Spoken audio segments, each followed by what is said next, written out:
राधे राधे दोस्तों, जय श्री हरि विष्णु।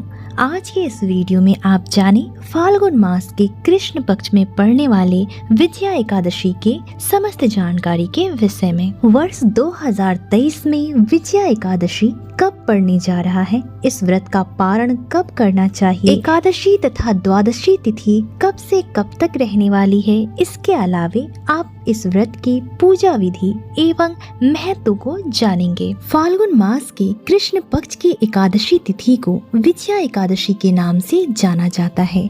एकादशी तिथि जगत के पालनहार परमेश्वर श्री हरि विष्णु को अत्यंत प्रिय है, जो समस्त पापों का हरण करने वाली है। एकादशी व्रत को निराहार या जल ग्रहण करके किया जाता है, और अगर ऐसी सामर्थ्य ना हो तो आप फलाहार करके भी एकादशी का व्रत कर सकते हैं। पद्म पुराण के अनुसार भगवान श्री कृष्ण धर्मराज युधिष्ठिर को विजया एकादशी की महिमा बताते हुए कहते हैं कि इस महापुण्यदायक व्रत को करने से व्यक्ति को वाजपेय यज्ञ का फल प्राप्त होता है।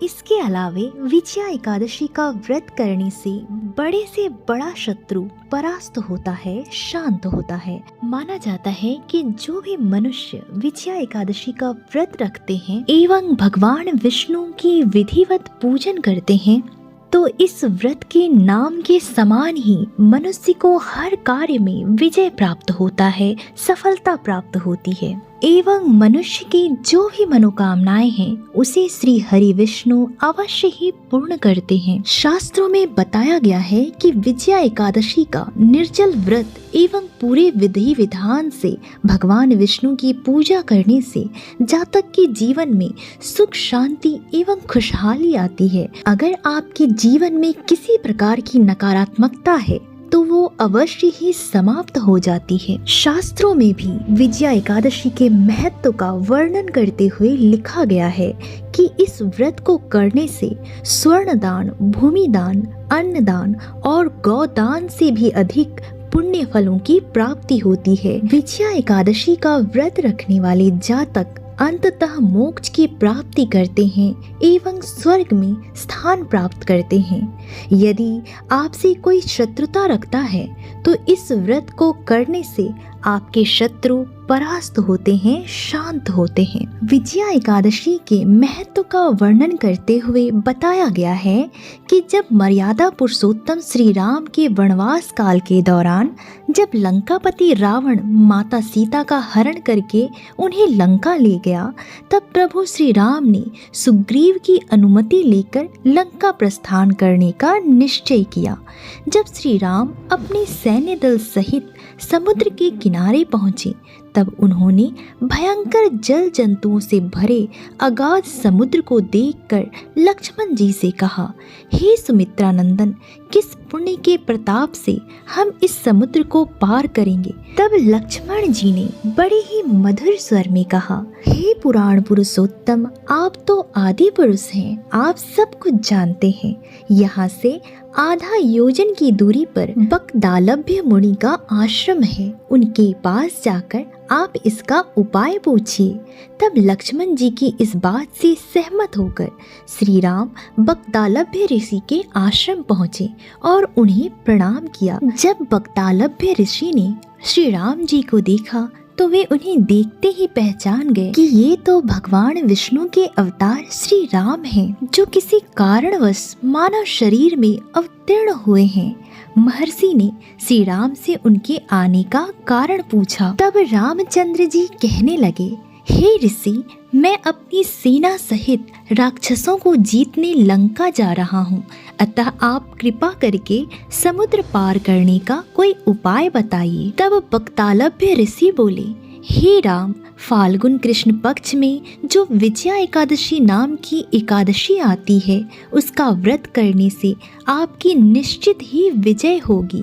साथ ही आप अपनी वानर सेना के साथ समुद्र भी अवश्य पार कर लेंगे। इसके बाद जब विजया एकादशी का दिन आया तो श्री राम और उनकी सेना ने मुनिवर के कहे अनुसार पूरी विधि विधान से ये व्रत रखा और भगवान श्री हरि विष्णु की विधिवत पूजन की। इसके बाद उन सभी ने राम सेतु बनाकर समुद्र को पार किया और लंकापति रावण को परास्त कर युद्ध में विजय प्राप्त की। माना जाता है तभी से ही विजया एकादशी का व्रत हर फाल्गुन कृष्ण पक्ष की एकादशी तिथि को मनाया जाता है। वर्ष 2023 में विजया एकादशी का व्रत 16 फरवरी दिन गुरुवार को मनाया जाएगा और अगले दिन शुक्रवार को विजया एकादशी व्रत का पारण किया जाएगा। इसके एक दिन पहले यानी कि 15 फरवरी दिन बुधवार को दशमी तिथि के नियमों का पालन किया जाएगा। दशमी तिथि को किया गया भोजन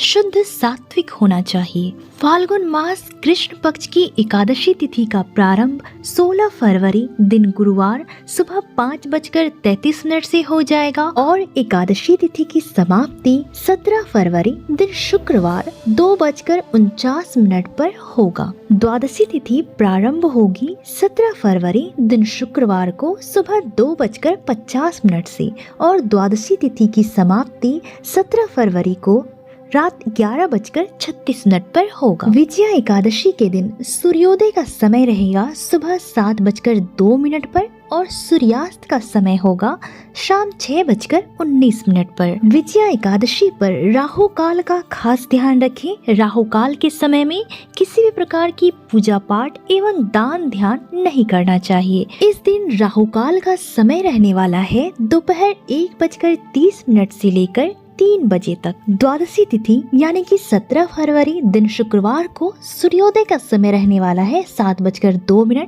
और सूर्यास्त का समय रहेगा शाम 6:19। इस दिन राहु काल का समय रहने वाला है सुबह 10:30 से लेकर 12 बजे तक। दोस्तों, इस बार आपको द्वादशी तिथि का खास ध्यान रखना है क्योंकि द्वादशी तिथि पर ही सुबह को हरिवासर का समय रहने वाला है। मान्यताओं के अनुसार और एकादशी व्रत के नियमों के अनुसार कभी भी हरिवासर के समय एकादशी व्रत का व्रत नहीं खोलना चाहिए और यदि द्वादशी तिथि पर हरिवासर लगा हो तो हरिवासर के समय बीत जाने के बाद ही व्रत का पारण करना चाहिए। 17 फरवरी दिन शुक्रवार को एकादशी व्रत के पारण यानी कि व्रत खोलने का जो शुभ मुहूर्त रहने वाला है वह सुबह 9:15 से लेकर 10:20 तक रहने वाला है। 10:20 के बाद से राहु काल प्रारंभ हो रहा है और राहु काल के समय में उपवास खोलने या किसी भी प्रकार के दान देने से आपको बचना चाहिए। आज के दिन हरिवासर की अवधि सुबह 9 बजे तक समाप्त हो जाएगी। हरिवासर वो समय होता है जब द्वादशी तिथि प्रारंभ होती है उसके 5 से 6 घंटे पूर्व की अवधि। आपको हमेशा ही इस अवधि के बीत जाने का इंतजार करना चाहिए। इस अवधि के बीत जाने के बाद ही आप व्रत का पारण करें और कई बार अगर आप हरिवासर के समय में ही अपने व्रत का पारण कर देते हैं तो आपको इससे आपके व्रत का फल प्राप्त नहीं होगा। एकादशी व्रत इससे अधूरा माना जाता है और एकादशी व्रत को करने से पहले एकादशी व्रत के नियमों का पालन करना बहुत ही जरूरी होता है। इसलिए एकादशी व्रत के नियमों को अवश्य ही जान लें। एकादशी व्रत करने वाले लोगों को दशमी यानी कि एकादशी से एक दिन पहले से ही जरूरी नियमों का पालन करना चाहिए। दशमी के दिन से ही श्रद्धालुओं को मांस, मछली, प्याज, मसूर की दाल और शहद जैसे खाद्य पदार्थों का सेवन नहीं करना चाहिए। एकादशी तिथि पर पूर्ण ब्रह्मचर्य का पालन करना चाहिए और भोग विलास से दूर रहना चाहिए। एकादशी तिथि के दिन प्रातः लकड़ी का दातुन न करें और नींबू, जामुन या फिर आम के पत्ते लेकर चबा लेना चाहिए और उंगली से कंठ को साफ कर लेना चाहिए।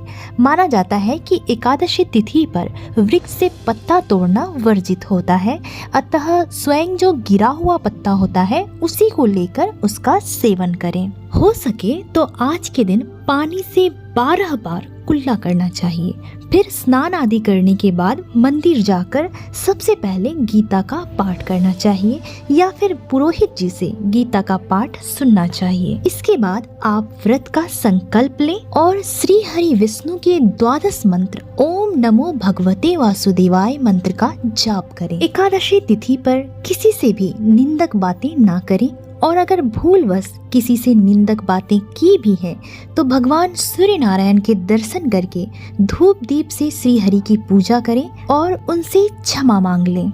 एकादशी तिथि के दिन घर में झाड़ू नहीं लगाना चाहिए क्योंकि चींटी आदि जैसे सूक्ष्म जीवों की मृत्यु का भय रहता है, इसलिए एकादशी तिथि पर झाड़ू लगाना वर्जित माना जाता है। एकादशी तिथि के दिन यथाशक्ति अपनी सामर्थ्य के अनुसार दान करना चाहिए, लेकिन स्वयं किसी का दिया हुआ दान या फिर किसी का दिया हुआ अन्न आज के दिन कदापि ग्रहण नहीं करना चाहिए। एकादशी का व्रत वैष्णव लोग भी करते हैं। जिन्हें मोक्ष की प्राप्ति चाहिए वे लोग भी एकादशी का व्रत करते हैं। ऐसे में वैष्णवों को इस बात का ध्यान रखना चाहिए कि वे योग्य द्वादशी मिली हुई एकादशी का व्रत रखें और त्रयोदशी आने से पूर्व ही अपने व्रत का पारण कर लें। एकादशी तिथि के दिन व्रतधारी व्यक्ति को गाजर, शलजम, गोभी, पालक इत्यादि का सेवन नहीं करना चाहिए या फिर उनके घर में भी किसी सदस्य को इन चीजों का सेवन नहीं करना चाहिए। एकादशी तिथि पर भगवान विष्णु की पूजा करते समय इस बात का ध्यान रखें